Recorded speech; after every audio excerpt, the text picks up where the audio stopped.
Hello and welcome to Industry Spotlight with Creative First. Our guest today is Praful Gadde, Chief Operating Officer and Managing Director, Company 3 Method India Private Limited, formerly known as Deluxe Entertainment Services India Private Limited. Praful, welcome to this discussion. Thank you so much for having me on the show. You are a stalwart in the animation industry. Tell us about your journey transitioning from an artist to the business side of things.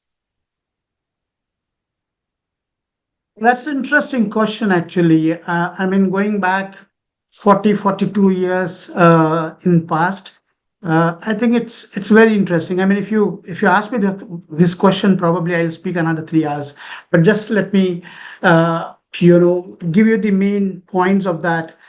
Uh, if you remember, actually, the video format was not available in early days of 80s. It's only after the Asian game video format was actually popularized in India. Until that point, actually, if you really see the VFX or the animation, what we call, was not really available for the viewers.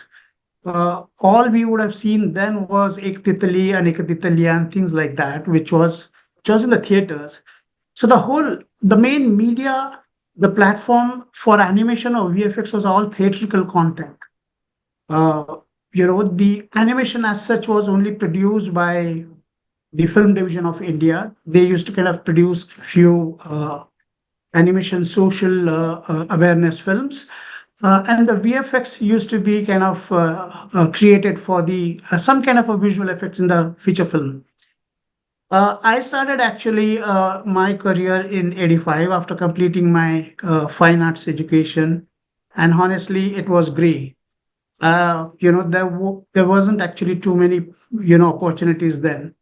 There was not really a commercial market available for this industry in mid 80s kind of a thing. But we started actually doing flip books. We enjoyed doing flip books during our college days, and then subsequently, actually, we got into doing the cartoon strips for newspapers. I used to actually create cartoon strips for Deccan Herald in Hyderabad. Uh, Later, we actually kind of migrated to doing some comic books. I did a lot of comic books for Amachitra Katha, Diamond comic books, and things like that. And that's how the journey started. I joined actually a company in 85, which was actually creating animation content, and that's where my journey of creating animation started. Those days, it used to be more of a traditional or what we called a classical 2D animation.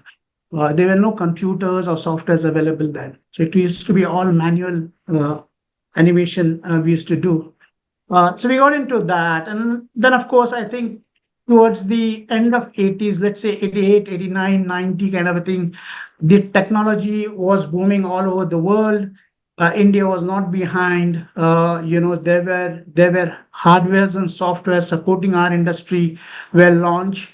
We were very fortunate actually to kind of get a hands-on experience on those world-class softwares like Alias or now it is called Maya or Soft Image and things like that.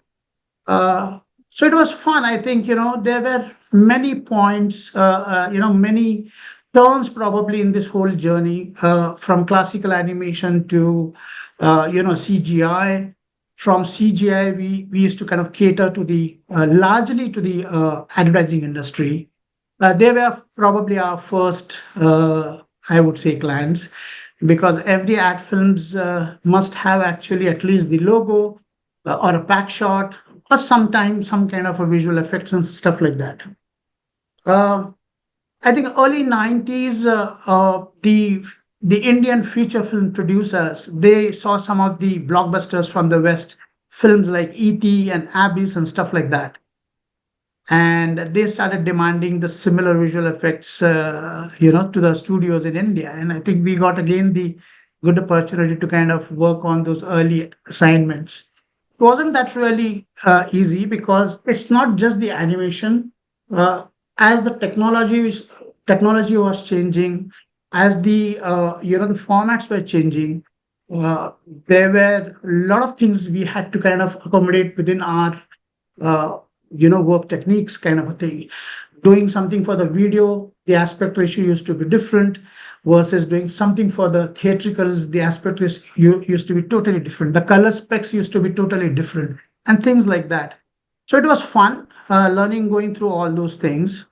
Uh, I think the mid 90s, I think the industry was very well settled down, kind of a thing. And then we were kind of, growing from there.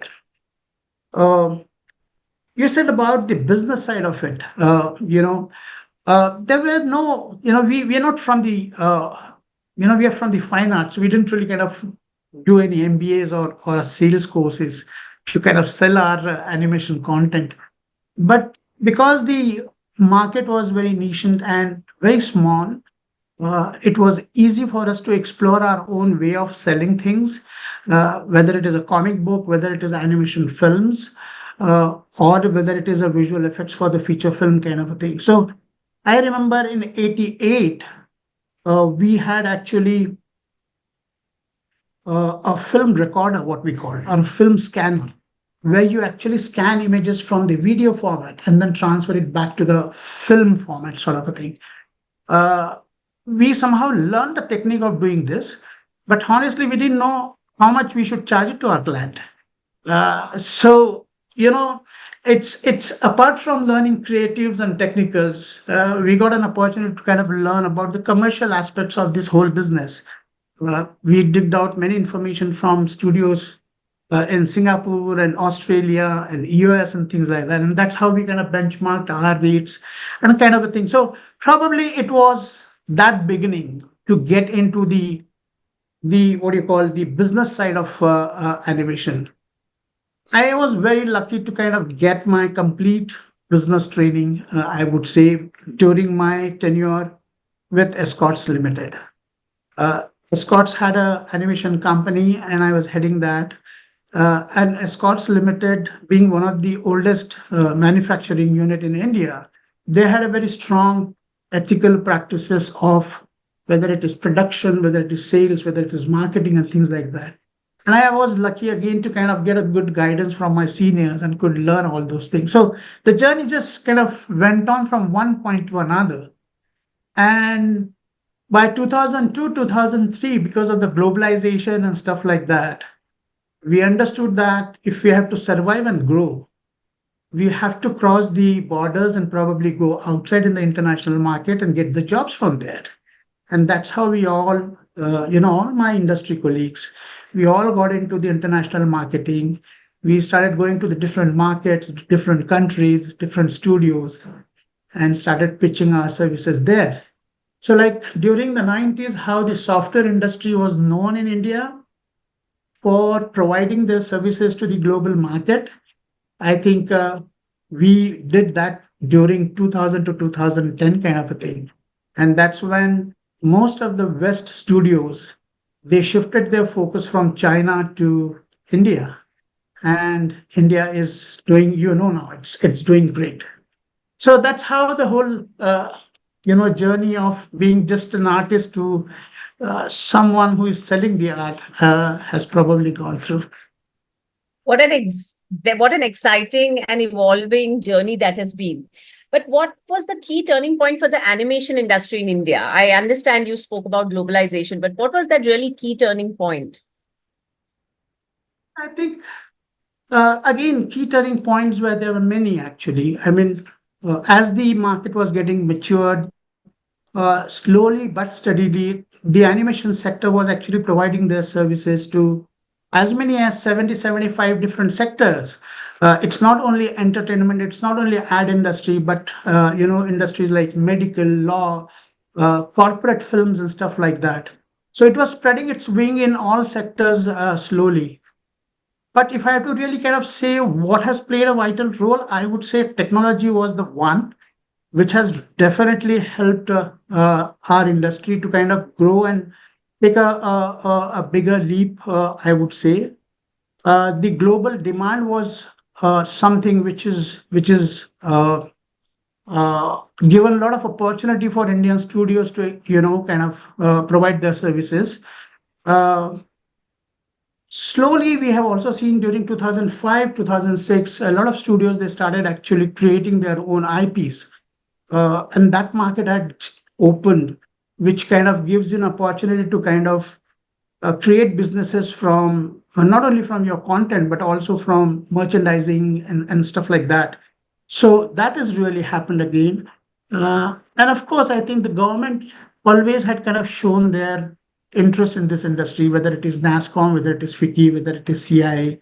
They always were connected with us ever since probably late 90s, I would say, if I am remembering it correctly. But they were kind of coming very close to us and having different conferences, different seminars, and kind of letting the young crowd know what this industry is all about, what is the skill set required, where the market is, and how it's going to grow, and things like that. So I think all in all, I think everyone has kind of pulled in to kind of get this industry growing.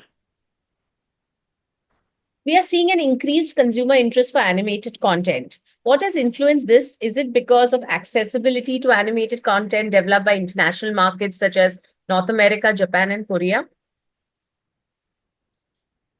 Yeah, I think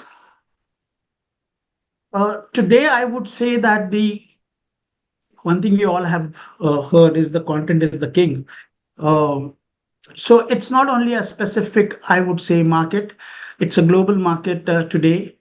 Uh, every country requires content in their region. Localization has played extremely a very vital role in terms of distribution business in animation or VFX or content creation business, I would say. We see today Korean films here. A lot of people in London, they see, a lot of Marathi and Hindi and Gujarati movies. This is actually all possible purely because I think the localization has kind of helped, remove the barrier of languages and stuff like that. However, coming to the question, I think the cost of the technology, which is kind of reduced, that has kind of boosted the opportunity for the industry. Global demand, as I told you, is already kind of helping us a lot. Services has become extremely strong, Lohita. I think what India has achieved in last 15 years, uh, again, we say that if you want quality, come to India. And the Indian studio, the Indian industry has actually proved that again and again to whether it is a domestic market or whether it is an international market that we produce quality. And I think that quality has really kind of made a big impact on the global producers, who requires animation and VFX and visual art kind of a thing. So that is again helped. Last but not the least, I think you would have seen the handheld devices. And how many devices we have today for entertainment. It's we were talking about actually you know the video format to the theatricals to multiplexes to of course we got laptops and people were actually exploring content on the laptops, and then we got tabs, and then we got handheld devices like mobile phones, which has just changed the entire the landscape of consumption. uh, and there are many of such platforms which is kind of requires that much of content, and I think that is what is boosting this industry. You know Company 3 offers animation services to films, television productions, commercials, and more. Where does the largest demand come from? International or local? well, I think as I told you, the content demand is there everywhere, whether it is domestic or whether it is international. uh, Domestic, you would have already kind of known that India produces something like anywhere between 2,000 to 3,000 feature films in a year. And how much is that? Is it almost 5 films a day kind of a thing? Yes, but from Uh, an animation perspective. yeah, I mean, I'm talking animation as well as the VFX. We do not really segregate animation and VFX because animation is a technique. How you actually represent that technique and what is the output, then we can actually call it whether it is I'm sorry, the corporate PowerPoint or some amazing effect in the film. But importantly, you use animation technique. I'm not talking about cartoon films. That term has become pretty old now. Uh, so in terms of the studios and animation and VFX, I think even domestic market is very huge. We have seen in recent times some of the blockbusters which were actually kind of successful purely because of the visual effects in that, like Bahubali and things like that. Uh, and then on the other side, you have an international market available, and you are growing literally every second day. Uh, so coming back to whether for company three, domestic or international, we do not really kind of segregate that. We have done both sides. We have done, you know, international work, and we also have done some of the work for the Hindi producers. It is for each studio. It is their business opportunities or business priorities, I would say, which matters, how you want to kind of do it up. Our focus is more on the work from West, purely because company three, as you know, Deluxe was 100 plus year old company, and sales happens from US. So, uh, we would be actually doing more of movies from West, and there's no refusal for the Indian movies. We have already done Hindi movies too.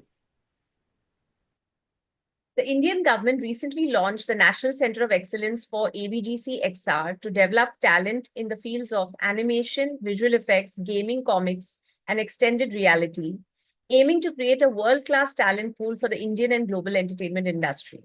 What is your view on the same, and what more can be done to boost the growth of the sector? I think the direction which the Skill Council of India has taken, I think it needs really a round of applause for them. I think they've been really working very hard in every forum and trying to kind of say that how this program can be implemented all across the country, how we can actually uh, spread the word that and the right word, more importantly, in a correct way, because many times actually media slightly kind of slightly kind of goes. I would say in a different tangent altogether. But I think they have done amazingly good. They have been partnering with educational institutes and academies on one side, counseling them and helping them what kind of courses they should actually implement in their curriculums. On the other side, they are actually kind of licensing with studios like us who requires the skill sets.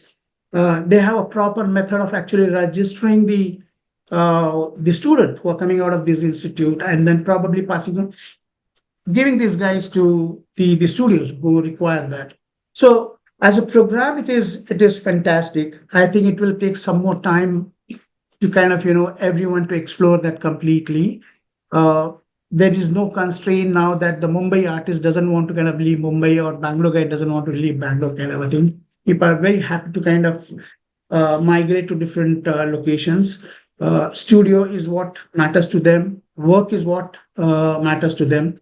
So I think all these initiatives are definitely going to help a lot. Animation in India has largely been focused on developing content for children and preteens. Do you see this transitioning to development of content for older audiences as well? There are actually, Loita, there are a few aspects I would say to this question. One, if you really see that the uh, growing the demand for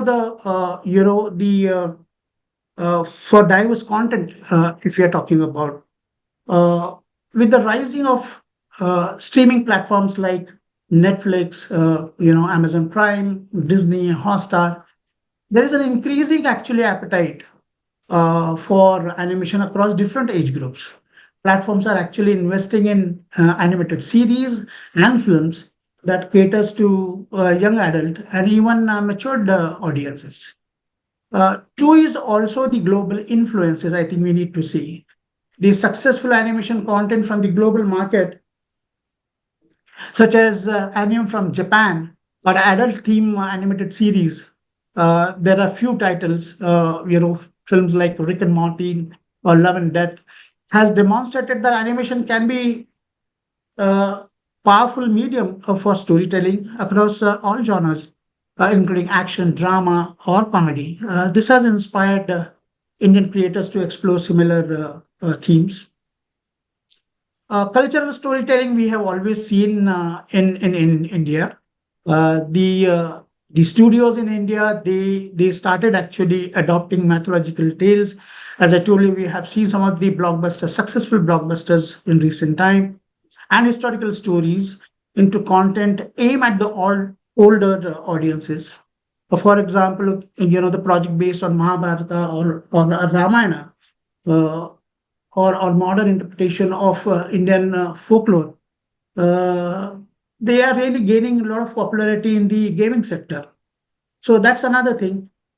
Increased investment. I think that's another thing we should really talk about. Studios and creators are now receiving funding and support to experiment with mature themes, thanks to the broader acceptance of animation as an art form rather than just a medium of for children's. Also, I would say creative freedom and experimentation.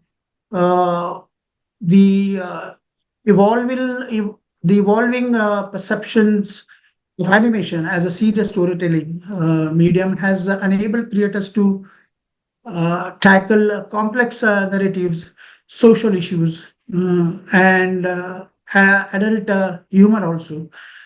So this is further actually helping. And last, I think I would add expanding audience base. I think that's again a very important one. Young adult who grew up watching animated content are now seeking more sophisticated stories in the same medium, creating a demand that the industry is beginning to address. So these are the things I somehow feel, if that helps, if that answers your question. How will AI shape the landscape of the animation industry in the coming years? Ooh, AI. That's a honestly speaking, probably everyone is talking about AI. Everyone is talking about immersive creatives, immersive work, and stuff like that.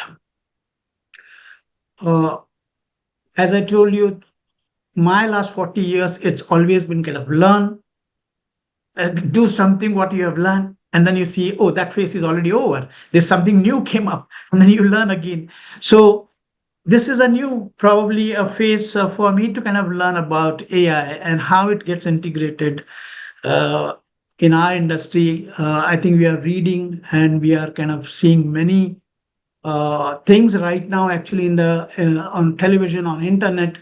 Uh, but I think I somehow feel, Lohita, that right now we are only looking through a pinhole. There's a huge possibility. There's a huge world behind that curtain, and looking from a pinhole, I think we all will have lots of views and studies and observations. But the real fun is that when we all will actually enter into that world, it's going to be amazing. Let me tell you that. We are already kind of doing immersive projects. We have already done 9 projects. I'm sorry I can't disclose these names because these are unreleased projects. But if you experience that, it is simply amazing. You know, it's something beyond what we have seen, the stereoscopic movie where things are coming on you. It's completely 3D, and kind of, you interact with the entire environment around you. So this is, I'm talking purely from the experience point of view, because we are kind of seeing into that content that way. But if I have to actually kind of quickly cover up the point what you said, uh, if you're talking about the convergence of content, gaming, and social interaction, are you kind of coming to that point, Lohita? Yes, sure. Okay, so I think Few things. I think I will break that into a few subsections. Probably I will talk more on the interaction. In the interaction side, again, I think the content, the metaverse is fostering the new ways. We all know that thing, how it creates, how it shares, and how we are going to kind of monetize that content. Creators can design immersive stories, virtual events, and unique assets, probably that will actually enhance the entire engagement.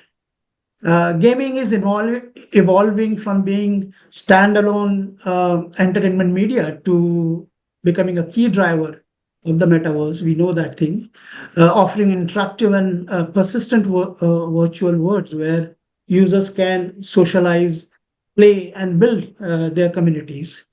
And then, of course, social interaction. I think the social platforms are expanding into immersive 3D space, enabling users to uh, interact as avatars, particularly in the virtual events, or collaborate in real time, blurring the line between the social media and the gaming.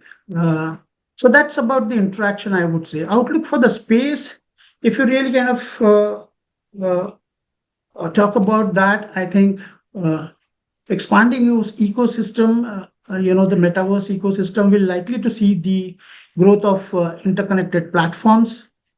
We see actually at this point where users can actually seamlessly transition between gaming, social interactions, and content consumption. uh, Technological innovations, advances in AR, VR, or AI and blockchain will make the metaverse experiences more immersive, personalized, and secure. Uh, so that's another point. New economy, I think we cannot ignore at this point. The virtual economies will flourish, uh, with the opportunities for users to earn and spend digital assets, collaborate on creative projects, and participate in the decentralized governance. There are many challenges and opportunities also we can see it, the privacy, the security. I think these are the very important aspect when we talk about any form of content. The privacy and the security and the accessibility will need to be addressed to ensure the growth. How these challenges also create opportunities for innovations and ethical leadership. That will be very important. So I think these are the some of the points comes in my mind. This is a complex question. Thank you very much. It is very interesting. I think one can really discuss a lot on this question, but yeah. Sure.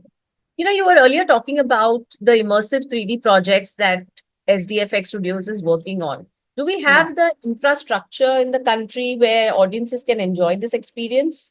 And if not, what can be done to make it more affordable to for both, this the theaters as well as the ticket price?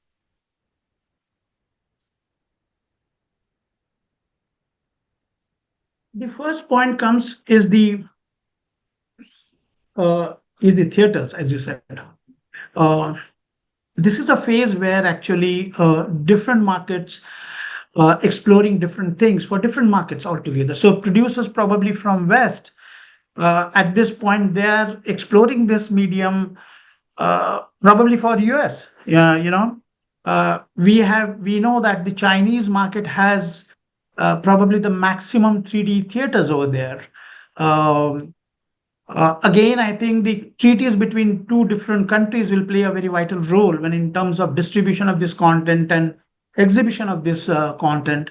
Uh, so I think the first and foremost is that at this point, I think the industry is trying to learn how we would create this content. And honestly, there is no only one format that we all have to actually create content. As we just discussed, for social interaction, whether it is for gaming, whether it is for entertainment, for theatricals, for devices which you can put it on your eyes and sit in your home and watch movies, or probably in your office you do an Excel sheet, you know, in the mid-air kind of a thing. So I think there are possibilities a lot.